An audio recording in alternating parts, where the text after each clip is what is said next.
All right.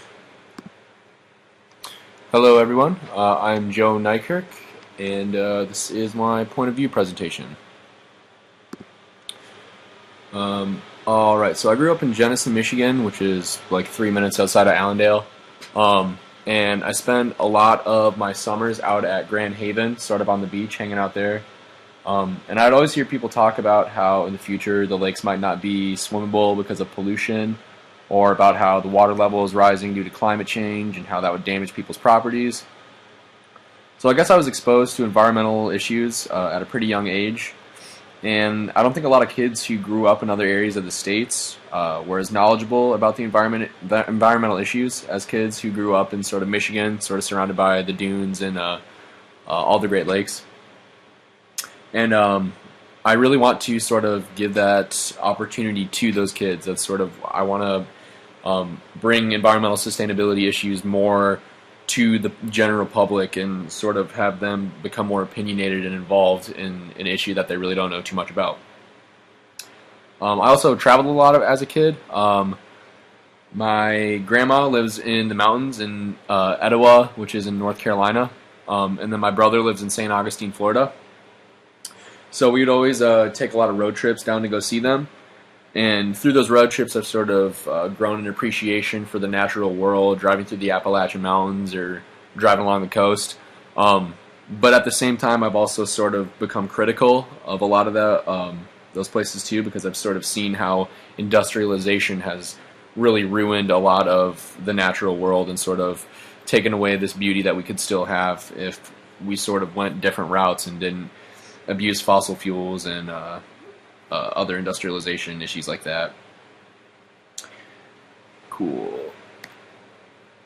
So for my junior year of high school, my dad actually took me on a trip to Costa Rica with him, and I was blown away at how in tune with nature this whole society was.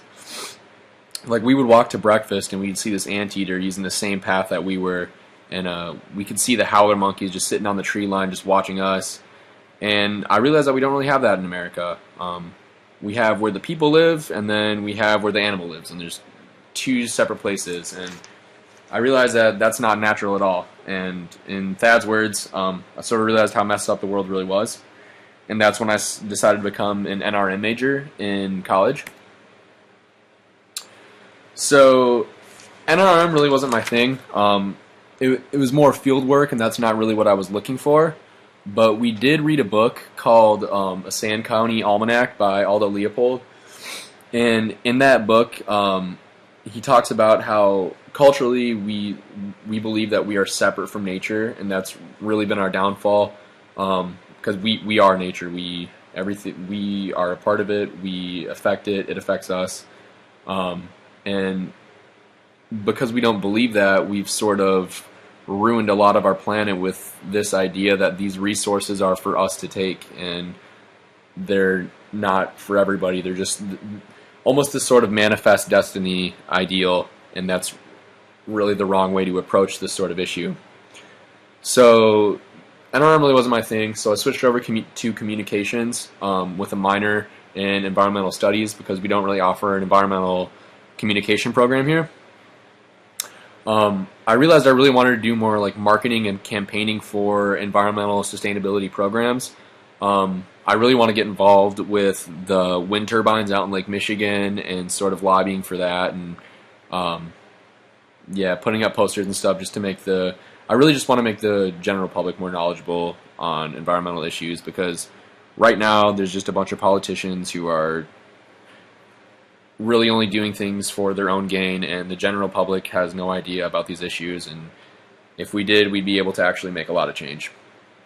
I have a histories of communication technologies class, and in it we read a book called The Medium is the Massage. And in that book, the author, Marshall McLuhan, pretty much talks about how we've gone through different ages of communication.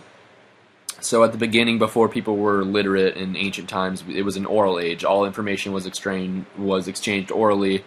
And then once people figured out how to read and use symbols, we entered this literate age where it was more of a visual aid. We read things. We became more individualistic. It was much more mechanized. And now we're actually going back to a more oral age because of this electronic age that we're entering in with this whole technology boom. And I really like this book because instead of like slamming millennials for being dumb and relying on technology, it's just sort of saying that this is a new way to communicate. We're entering in a new sort of era, and we're trying to approach problems that we have in this era with tools from a more archaic time, the mechanical age, the visual age, and those tools aren't helping fix this problem. And I think that I drew a lot of parallels between that and a lot of the environmental issues that we're facing today, because those issues that we're facing today are in this electronic age, but we're trying to approach them with ways that we approached them in this mechanical age, and that's not working anymore. So I also, with that, I want to sort of figure out how to streamline, how to communicate this information to the public using things like social media, things like Twitter and Facebook, and sort of adapting how I myself communicate to people about environmental issues and sustainability. Yeah. So skills that I think I can bring to this group. I think I'm a pretty creative person. I think I try to approach things from a different angle and sort of try to see things from a different perspective, which I think really helps with environmental issues, because we're not seeing a lot of stuff get done because we're using the same methods that we've used to approach problems that they don't work anymore.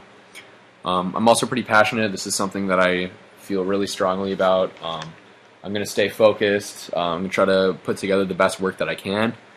I'm a well-spoken person. I've taken a couple speech classes. Like I said, I'm a comm major, so this is sort of what I kind of have to do. I feel like I can articulate myself pretty well in front of crowds, and they'll usually think I'm pretty credible.